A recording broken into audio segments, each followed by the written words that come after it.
The Blue Line Voice. Blood, sand, and smoke.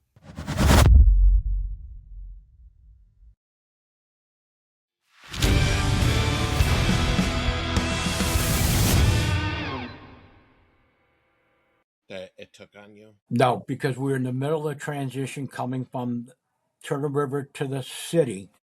But, the city department was 300 or 400. And they had an EAP and some other things. But I just said, you know what? I've had not good luck with EAPs, not for me, but for others. When others were on incidents, and I called down, even when I'm off, when I'm not there anymore. Get EAP, get somebody help, get some intervention. I'm telling you, this is going to be a bad one. Just listen to me. They had, we've had guys that have high blood pressure. We had guys that had heart valves. We had guys that had lung cancer. They find a place. Do I need to stop? Can you hear her? Good. You're good.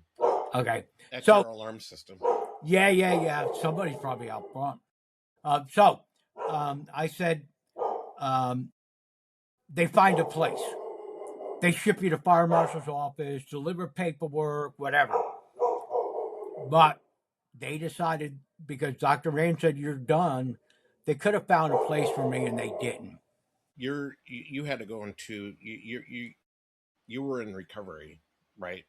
In a sense. Yes. And take us through that a little bit. I bought the meds. That's one of the things. I bought the meds. I didn't want meds. And at some point, Dr. Ann said to me, we could do this the easy way or the hard way. She said, I'm going to tell you, I'll start you on low doses to try to help with this.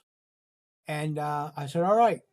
And it's unbelievable the amount of roots that come out of a mental health illness. What do I mean by that? I was bitten by a dog when I was 5 years old, pulled off a bike, ended up, taking some stitches. My entire life, I was afraid of dogs. Absolutely afraid of them.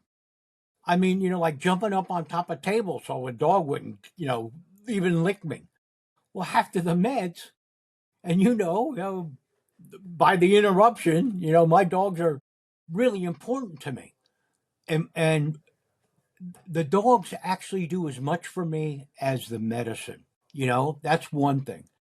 The other one is I was pissed. That's really the bottom line. I worked for that city, whether it was Turner River or whatever, almost 40 years.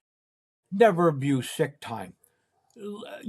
Chief Reed, I used to do a lot of stuff on my off time. And the chief would say, put a slip in for it. I go, okay. And I never would. Because I would go do some training, or I'd go to training.